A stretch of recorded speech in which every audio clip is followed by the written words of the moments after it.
Good afternoon, everyone, and welcome to another Rangers Review special. Of course, we're speaking off there. It brings me great joy to welcome Mike McCurry back on the show. We're speaking off air there, Mike, about it's been a rarity seeing Rangers coming back from behind to win a game away from home this season. But I think a major decision to send off Mohamed Diomande has, let's just say, overshadowed that, and it's what everyone's talking about. So I thought what best to do than to invite your good self back on to give us a refereeing viewpoint on that decision, and obviously the Declan Gallagher handball as well. But how you doing, Mike, anyway? Listen, first class. I think the referees at the moment might be keeping me in a job with your podcast. the last time it was on, I thought, I won't be speaking to Derek for about another 6 months, hopefully. But little did I know. And as you say, obviously in a game where the Rangers fans would probably be better talking about coming from behind and winning away from home. Unfortunately, you've got the Diomande red card that really just covers everything in the press today as well. Yeah. Before we crack on, did you have a good Christmas and New Year? Good festivities? Yeah, it's fantastic. Obviously, as a minister, it's my boss's birthday at Christmas. Yes. So, in terms of that, no, it was a good time. New Year quiet. I think that's maybe just another year older, maybe another year wiser as well. But it seems a long distant memory now, to be honest. But I had a couple of days break from my training. I think the last time we were talking, I've signed up for an Ironman this year again. Yeah. So a couple of days break, but we're back into the grind in the training and the grind with the football as well, apparently. Right, good stuff. Well, we'll crack on in. We'll discuss the handball first of all. This was Sure. from Declan Gallagher, of course, in the match yesterday when the ball it struck his hand. Of course, it bounced down on the ground. A quick VAR check, it's fair to say, ruled that no penalty should be awarded. Now, it's one of those ones. I was watching it yesterday, Mike, and listen, I think it would have been extremely harsh on Dundee United had it been given, but we have seen instances like that being given before this season. John Suter, I think, was adjudged to have handled in the area in a game, and a penalty was awarded. I think just this weekend there was a penalty awarded for a handball. It was a little bit similar in the game in Dingwall with regards to Ross County. This one wasn't given. Was that the right call, do you reckon? I'll give you the answer and then I'll explain why. I would agree that it was not a penalty. The difficulty that we have is because everybody that's a fan of football will have seen something similar like that given against their team, and then that's the basis of which they judge it. But in Law 12, if I could just read to you from Law 12, it basically says that a handball is an offence if a player deliberately touches the ball with their hand or arm. Now, obviously with Gallagher, he's turned his back on it, so that's not a deliberate handball. So the second matter that says if he touches the ball with their hand or arm whilst it has made their body unnaturally bigger. Now, you hear that expression that his arm was out with the silhouette of his body, etc.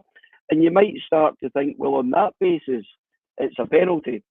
However, what it then goes on to say is a player is considered to have made their body unnaturally bigger when the position of the arm, in this case, is not a consequence of or justifiable by the player's body movement for that specific situation. So if you take your mind back to that situation, what Gallagher has done is he's jumped up to block the ball, but he sort of spins round. So if it's going to hit him, it's going to hit his back. And in the process of that movement, it's absolutely justifiable that his arm's going to be out. And as he comes back down onto the ground, so it isn't that he's made his body bigger. It's the fact that it's a justifiable movement of his arm. and then the ball has or his hand has come down or his arms come down on the ball. So for that reason, if you apply Law 12, it would say that would not be a penalty awarded in that situation, Derek. Yeah, good. Thanks for explaining that one, Mike. Nope. Right, moving on to the major flashpoint, of course, the Mohamed Diomande sending off. Nick Walsh was quick to reach into his back pocket and issue the red following a bit of an altercation between Diomande and Kevin Holt, the Dundee United central defender. Now, the decision was made to send him off. He was then told to go over to his monitor at the side of the pitch. Don Robertson on VAR, of course. Nick Walsh goes over, has a look at it, and has decided to stick by his original decision. Mike, I'm intrigued to get your viewpoint on this one because I've seen many pundits, ex-referees, of course, seen Dermot Gallagher on the Sky's Ref Watch there saying that he was surprised at the decision. Ali McCoist on TalkSport this morning saying it's one of the worst decisions he has ever seen. What's your viewpoint on it all? Listen, I'm delighted that Alistair says that it's the worst decision he's ever seen, because I remember refereeing a game where he was manager, and he told me my decision was the worst he's ever seen. So, by virtue of that, I'm now the second worst that he's ever seen. I think in terms of that. Listen, it's interesting. I mean, I'll cut to the chase and give you my opinion. My opinion is it is not a red card. It's not a sending off offence. I've spoken to probably about 6 or 7 current Class 1 referees or former Class 1 referees, and each and every one of them has said to me, Michael, I agree that is not a red card. But as you walk through the process of it, Derek, there are nuances to do the whole process of it being that I think we can learn from. And just in the same way where we talked about the cup final before, where I was saying no matter which team you're a director of, a player of, or a manager of, you really should be interested in this type of interaction. But let me start with some of the misconceptions, because I've heard players, ex-players and so on, quote this: if a player strikes or attempts to strike an opponent, so you can swing a punch and miss, so you can, or whatever. Now, that phrase, strikes or attempts to strike an opponent, is actually in Law 12, but it talks about whether or not an incident or an offence is a direct free kick or not. So that's not got anything to do with violent conduct, which we'll come to in a second. And the wording is actually slightly different for violent conduct. So when you hear pundits or whatever say, oh, you know, it's a strike or attempt to strike, they're quoting from the wrong part of Law 12. And as you and I know, so violent conduct, and this is what it says in Law 12, violent conduct is when a player uses or attempts to use excessive force or brutality against an opponent when not challenging for the ball, or against a teammate, team official, match official, spectator, or any other person, regardless of whether contact is made. Now that uses the word attempts to use, but it says attempts to use or uses excessive force or brutality. Now I can't see anything of that part of violent conduct that would mean that you'd have seen with Mohamed Diomande any excessive force or brutality in his actions. Law 12 for violent conduct then goes on to just to add a part to it, which is where people get confused. And you'll hear pundits say, if you raise your hand, it's a red card, you know, or as I heard Chris Sutton say yesterday, there, you can't go around slapping. You can't go around slapping people. Now you cannot go around slapping people. But I mean, I can slap you in a dismissive way, in a sort of petulant way, or whatever it is, or I can slap you as if I'm in the final of the world slapping competition. They're two completely different things. So I'll tell you, one will get you arrested, I would suggest, if it was off a football field. But this is the part of Law 12 that it says, and it's dangerous to apply the letter of the law in this situation, because it says this: in addition, a player who, when not challenging for the ball, deliberately strikes an opponent or any other person on the head or face with the hand or arm is guilty of violent conduct unless the force used was negligible. Now, the two things that I would draw your attention to there, in that part of Law 12, it says deliberately strikes an opponent.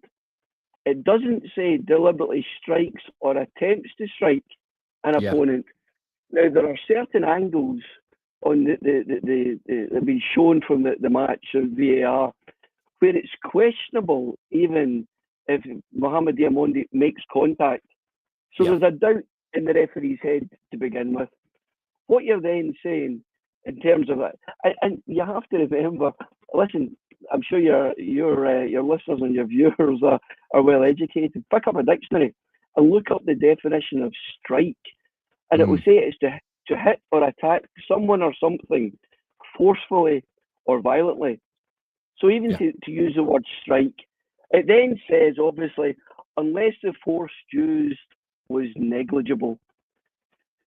So in terms of that, what you have to say, for that to be a red card, you have to say that contact was made, that it was a excessive force, it was brutality in some direction or whatever it would be, and the contact was not negligible. Now, to me, I see none of that. Listen, is there contact made? It's difficult to see. Was it excessive force? No. Was it brutality? No. Yeah. Was it negligible? Yeah. That's the bottom line. Now, here's really the real problem, because I've given you the theoretical answer, and if somebody wants to say, okay, I now know Law 12, it's one thing knowing what it says theoretically, but the referee then has to apply that in real time. And here's my problem with the decision that Nick made. If that contact that Diomande made, if he made any contact, was above negligible and made it a red card, then I would reckon if we're going to referee like that for the rest of the season, almost any defender who goes into the air to header a ball in the penalty box and makes, in the process of jumping, makes contact with the face of another person, it's a penalty kick and it's a red card. And that, is, to me, is the wrong bar, the wrong standard to be coming up with. VAR, and I know I'm taking up a lot of your time, but it just takes... No, I'm enjoying it, Mike. Carry on. VAR, Don Robertson calls Nick across. That by itself, in the VAR, you've got Don Robertson, you've got somebody that supervises, an ex-referee that supervises. There's not supposed to be any communication. But listen, we live in the real world, so we do. And there's an assistant VAR as well. So between that, what you'll find is that those three guys, but Don Robertson has seen enough there and said, that is a clear and obvious error. And he brings Nick Walsh across. Yeah. Nick sees that and keeps the same opinion. Two things. This is speculation on my part now. So it is, because it's the application of it and the process. Two things that I would say would be speculation. Number one, the camera angle that is shown most often to Nick is the camera angle that he saw it at. Yeah. So we actually see it from behind Nick's back. So we do. So was there another?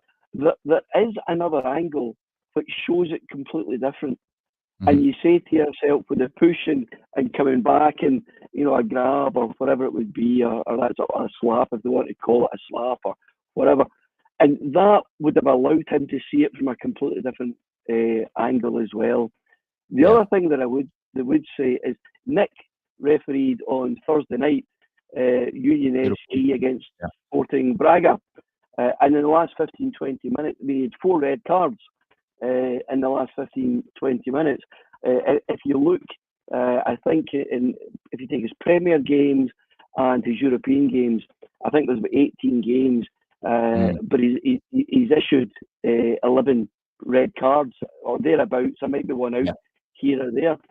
And I just wonder whether or not somebody said a word with him. That, listen, you're too lenient, you're too this, you're too that. And there's a bit of a reaction there. So he's gone across to the VAR and thought to himself, no, I've made my mind up and I'm sticking with that, regardless of, angles or whatever it is. And it's that application of the law. So to me, the theory of the law would say it is not a red card. In terms of the application of the law, if you apply Law 12 to that degree, then almost any contact on a face, if you're running alongside somebody or you're jumping and you land, any contact in somebody's face, and that's not what that law is supposed to be. That any contact on a face, it has to be brutality, it has to be excessive force, and all of that taken together, I would suggest that most referees will tell you that was not a red card. Although I will say this, I have heard it said that the SFA have come out with some comments to back up Nick Walsh. I don't have any inside information on that aspect of it, but what I would say is that it would be unlikely that Willie Collum or somebody from the SFA would come out. If there's going to be an appeal and the SFA come out and make a comment on it, then they're prejudicing that appeal, and that's something that perhaps could be looked at. Whether there's something like that rather than there's an appeal and what happens and so on, and the length of time it takes immediately after a game, very easy to look at that. Get an ex-manager, the lawyer, and an ex-referee together, and just sort of say that was a mistake. You don't then need the appeal, the process, and everything in terms of that. Very long answer, really, just to say that basically I would not be issuing a red card in that instance.